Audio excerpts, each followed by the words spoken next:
Amor en acción, hechos y palabras. Un espacio pensado para inquietarte, desafiarte, generarte disparadores de investigación, despertando tu curiosidad para saber más lo que viven las personas con las que trabajas en los distintos ámbitos donde Dios te ha puesto.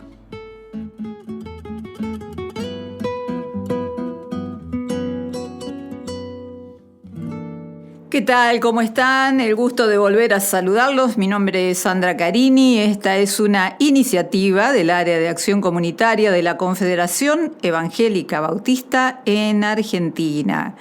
Estamos aquí para brindarte algunas herramientas a través de entrevistas que hacemos con personas o a personas a lo largo y a lo ancho del país para brindarte herramientas que seguramente te serán de mucha utilidad. Esto es posible gracias a la técnica de Dalmiro Mesuro, a quien agradecemos, y ya saludamos a nuestro entrevistado de hoy, el pastor David García, que reside en Resistencia, Chaco, pero que tiene una actividad bastante inusual, por lo menos del tiempo que llevamos grabando. No habíamos dado todavía con alguien que desarrolle una tarea como la que él hace, así que no te pierdas la entrevista con él. ¿Cómo le va, pastor? El gusto de saludarlos y gracias por disponer de su tiempo.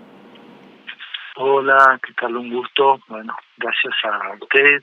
Bendiciones por poder compartir este tiempo hermoso de la actividad de la acción comunitaria y bueno, para nosotros, todos los agradecidos de poder ser parte de este proceso constructivo para los hermanos. Bien, del pueblo COM. Esa es la parte original de las que les hablaba. El pastor García es coordinador de 7 iglesias de la comunidad COM o COM, Tobas, también así les llamamos, y la verdad es que más que interesante todo lo que estuvimos hablando con él en la previa antes de la grabación, y queremos que esto llegue hasta ustedes para que conozcan un poco del trabajo que se desarrolla por el norte del país en cuanto a las iglesias de los hermanos COM. Y quería preguntarle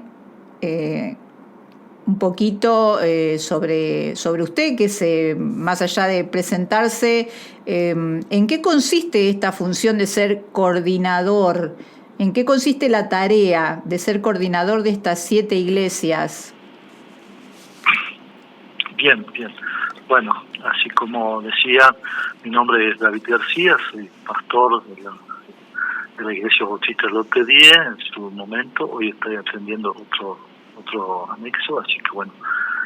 La verdad que eso nos vino bien. Nosotros veníamos trabajando ya coordinado con las iglesias, tratando de estar unidas y de esa forma, por el hecho de que en la provincia en su momento se larga una resolución del gobierno provincial de que se inscriban las iglesias y que hagan su personalidad jurídica provincial o su registro de culto provincial. Uh-huh. Entonces nosotros, como teníamos el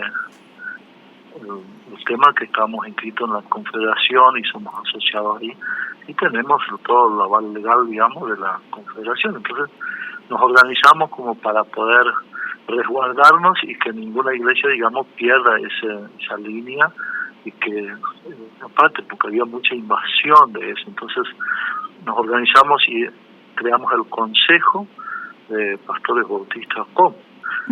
Y a raíz de eso fuimos trabajando, unificando distintos criterios entre las iglesias y las que se querían sumar, ¿no? Y bueno, gracias a Dios nos fue bien eso, y fue algo como para estar resguardados institucionalmente, y con eso hemos logrado, digamos, como trabajar junto también con los programas del gobierno que tenía. Y a raíz de eso sí, sale el tema de la nueva comisión de la Confederación, uh-huh, con este proyecto, digamos, de regionalización de las zonas. Uh-huh. Y secretario ejecutivo viene a nuestra zona en diálogo con él, crear una regional propia para los pueblos indígenas. Y como nosotros ya estábamos organizados, no había que organizar nada, ya estábamos ya como listos, entonces ahí nos enganchamos a eso. La parte de coordinador, más que nada, como estar, mantener el diálogo entre las iglesias, con viajes cada tiempo, y bueno, las actividades, acordar y promover las distintas agendas de las iglesias como para poder articular distintas actividades. Eso, y para mí fue de mucha bendición, y la verdad es que aprendí un montón de los hermanos con los cuales nos juntamos, y todo eso como nos ayudó a estar organizados. O sea que usted viaja, ¿usted viaja habitualmente a estas 7 iglesias? Totalmente, sí, desde el 2016 que iniciamos este camino, y hasta ahora lo vamos manteniendo bien, y bueno, gracias a Dios por este proyecto nuevo de la Confederación de regionalizar la zona. Sí. Ahora nos estamos contactando a ampliar las iglesias. Ahora somos 7, pero tenemos otras iglesias, digamos, de las comunidades que están en otros pueblos que queremos llegar, y estamos tomando contacto ya con ellos. Qué bueno. 2 preguntitas muy rápidas. La primera es, ¿usted es com o descendiente de? Sí, yo soy con, mi mamá era con, toda la parte materna. Mi papá biológico no sé quién es, pero sí sé que Miriam Brunner y Raquel Gracioli fueron las que estuvieron con mamá cuando yo nacía, y ellas fueron las que me pusieron, David, fueron las primeras misioneras de la zona del pueblo Coma, ahí donde vivíamos, en Pampa del Indio. Y otra pregunta, sí, por algo que usted dijo al pasar, algo que siempre se debate, no solo con este término, con otras cosas también, con otras frases también. ¿Está bien decir indígenas? Porque a veces se dice aborigen, pueblos originarios. ¿Cuál es la forma correcta, no ofensiva para ustedes que viven ahí? Sí, no, la verdad es que bueno, dentro de las normativas legales institucionales se usa la palabra indígena. Dentro de los discursos puede que uno use aborígenes, o el discurso originario es más político. Ese es el sistema que se usa en esto, digamos, porque fue un concepto que usa Evo Morales en su campaña política al inicio. Entonces de ahí nace el proceso, digamos, del discurso de los pueblos originarios. Entonces, pero en lo legal y técnico e institucional es indígena.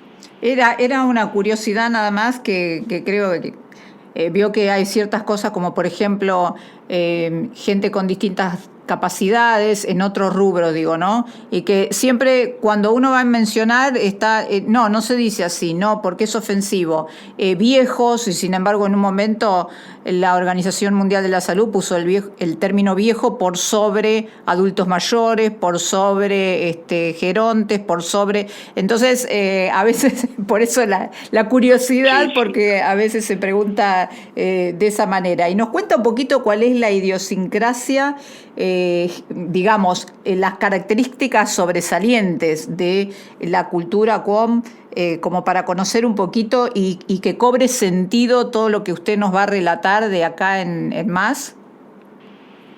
Mira, las distintas características ha sido fortalecido a través del proceso de la traducción de la Biblia en el idioma com. Y eso fue algo muy muy fuerte, una bendición muy que vino muy bien a la nueva generación. Yo formé parte del equipo de traductores en su tiempo, y para mí fue de mucha bendición. Entonces el proceso, digamos, de poder reivindicar el idioma y poder predicar el idioma en sí fue muy fructífero, que ha fortalecido a las comunidades en sí.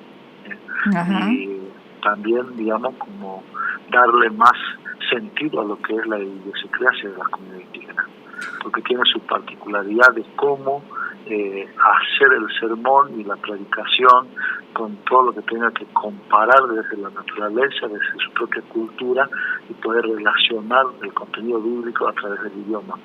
Y eso la verdad que para nosotros fue fundamental, fue de mucha bendición, y en las comunidades que el día de hoy se usa mucho el idioma en sí en todos los sermones.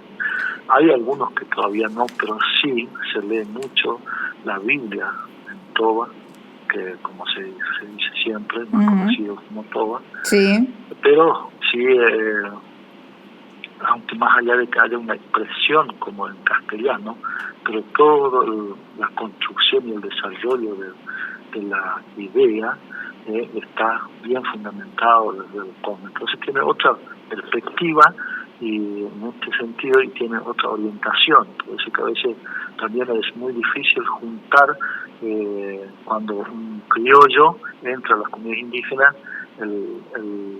la orientación del sermón tiene otra lógica, digamos, de cómo hacer entender desde la propia cultura y desde la propia idiosincrasia que hay en el contexto. Claro, yo me refería justamente con la pregunta a eso. ¿Cuáles son las características sobresalientes? Por ejemplo, yo voy a conocer cualquiera de estas iglesias, pero no solo la iglesia, como el poblado, las localidades, algunas sé que son más grandes, otras más pequeñas. ¿Cuáles son las características de la gente, de los habitantes tobas, que más me llamarían la atención a mí que en caso de no conocerlos? O sea, ¿qué costumbres tienen o siguen arraigadas que hacen la diferencia, que justamente lleva a esto que usted dice de que después no se entienda si no se conoce la idiosincrasia? Sí, lo que más a veces es un poco la práctica, digamos, dentro de las iglesias. Hoy por hoy lo que más está caracterizado en las iglesias es la danza. Ajá.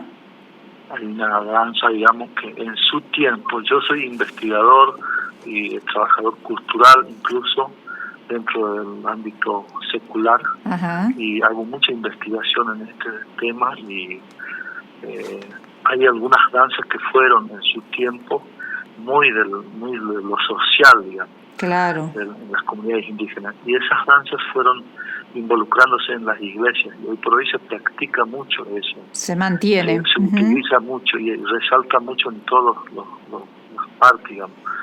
Pero es algo muy notable en las comunidades indígenas, que por ahí a veces algunos están de acuerdo, otros no están de acuerdo, pero bueno, son parte de la propia esencia de la comunidad. Cuando está presente la danza, como que hay más. Claro, es algo totalmente natural en ellos ancestralmente. Claro, sí, sí, exactamente. Y eso la verdad que vivifica mucho el tema de la identidad de las comunidades. Claro. Y en cuanto a lo laboral, ¿a qué se dedican mayoritariamente? Sí, después de todo lo que es el proceso de agricultura, que ha trabajado mucho la Confederación, la misión alemana en su tiempo, claro. tenía mucha colaboración, muchas ayudas para la comunidad indígena, y había un misionero en ese tiempo que trabajó mucho con la comunidad indígena como ingeniero agrónomo y misionero a la vez, y trabajó mucho en tema de agricultura. Y la verdad que fue mucha bendición, las comunidades trabajaron, estuvieron muy prósperos en esa época, y eso no hubo continuidad por el hecho de que el Estado no pudo sostener eso, y también, digamos, cuando se corta la ayuda, digamos, de Alemania para las comunidades indígenas y se vuelca para otro sector de la sociedad y las obras de Confederación, entonces las comunidades quedaron un poco estancadas. Y ahora, hoy por hoy, pero sí, digamos, como había una enseñanza desde la institucional, que nosotros teníamos que estar en todos los espacios. Lo primero que se involucraron nuestros miembros en ese tiempo es en el ámbito docente, en el ámbito de salud. Ajá. Muchos primeros enfermeros de las comunidades fueron de la institución bautista. Qué interesante. Y después vienen los maestros, digamos, educadores, que fueron primero también de los miembros de nuestras instituciones, porque las otras iglesias como que tenían, digamos, relacionado esto como parte de la política, y era un poco como estaban ásperos a la política. Entonces era algo, digamos, confuso en ese tiempo. Y nosotros nos enseñaron que tenemos que estar en eso. Los misioneros, agradecidos a los misioneros que nos han dado esa orientación, por eso estamos ocupando hoy por hoy. Hay hermanos que están en el Poder Judicial, en la docencia. Después, bueno, se fueron sumando todos los distintos sectores de la comunidad indígena, de distintos, digamos, como instituciones evangélicas, ¿no? Claro, porque además es la forma de tener voz, con Z, de tener voz en las distintas instituciones, ¿verdad? Totalmente. Después los hermanos ya se involucraron fuertemente en eso, pero sí, nuestros hermanos de la Confederación nos enseñaron muy bien, los misioneros, a involucrarnos. Por eso hay muchos que están hoy por hoy en distintos espacios políticos. ¿Y usted como coordinador tiene un equipo de apoyo con los que viajan y se reparten las tareas? Digo, por si alguien está pensando en armar también equipos, o con esto que usted hablaba de la regionalización, también es interesante saber cómo lo articulan.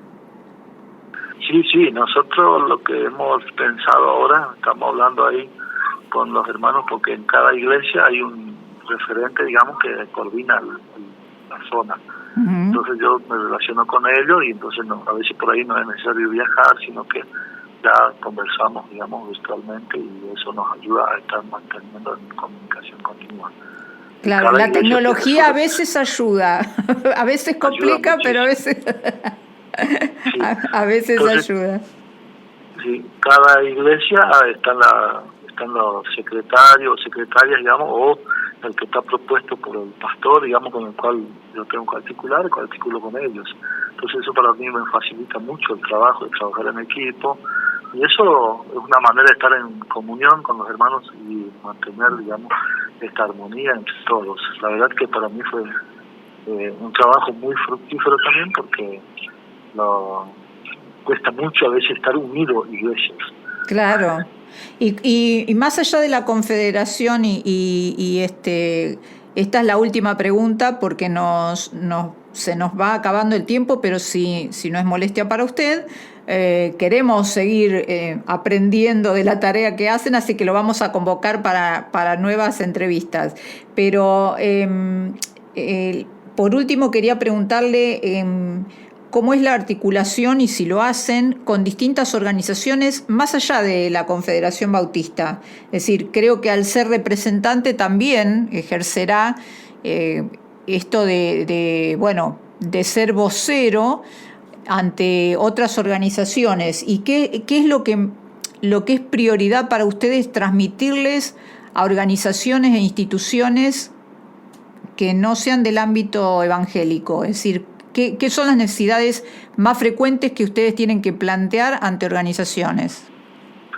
Lo principal es el ámbito de salud, que está bastante deteriorado por el hecho de que en tres iglesias de nuestras, las que tenemos, la zona de Laguna Lobo, San Martín, Pampa del Indio en Campo Nuevo y Lote 10, han cedido un espacio donde se atienden como centro de salud anexo. Ajá.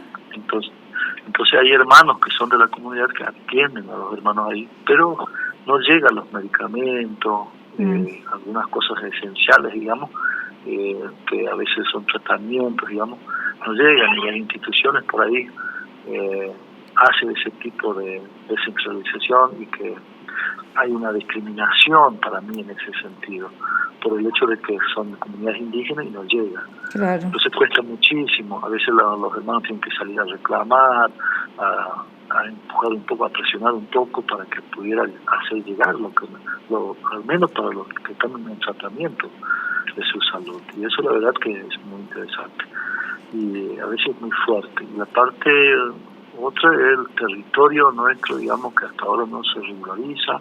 Algunas partes, digamos, nuestras comunidades a veces tienen que sufrir el atropello y el desalojo de muchos por el hecho de que no tienen los papeles en condiciones, porque la ley, digamos, le da un otorgamiento de propiedad al indígena por 20 años, pero a veces muere el propietario, ya esa no es Ahí deja de hereditaria. ser, o No sea es que otra vez dentro vuelve al Estado.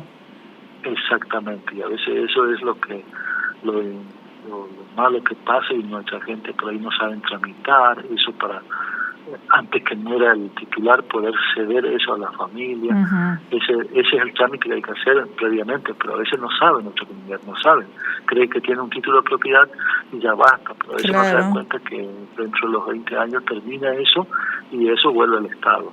Si no llega a ceder a alguien, pasarle a alguien, porque no murió el dueño, ya no tiene facilidad de hacer como herencia, digamos, en este caso. Pastor, no es herencia. La verdad es que recién nos estamos enterando, algunos obviamente gracias a Dios están en conocimiento y se preocupan, pero a nivel general también esto se vive en otros lugares del país y tal vez no como lo viven nuestros hermanos Tobas o los ciudadanos en general, pertenezcan a la iglesia o no, sufren, padecen lo mismo, así que tenemos que terminar aquí por el tiempo cumplido, así que lo despido por ahora, pero vamos a tener una próxima entrevista con usted. Gracias por su tiempo. Bien, gracias a ustedes por interesarse y por mostrar esta parte de nuestra sociedad que para nosotros es importante. Y también tenemos mucho para compartir y dar. Seguramente en la próxima charla me lo va a contar, ¿no? Bien. Tengo muchas preguntas para hacerle. Nosotros nos despedimos de ustedes, de que nos están escuchando y que nos siguen cada semana, diciéndoles como en cada encuentro, que te dejamos algunas respuestas para que vos generes tus propias preguntas.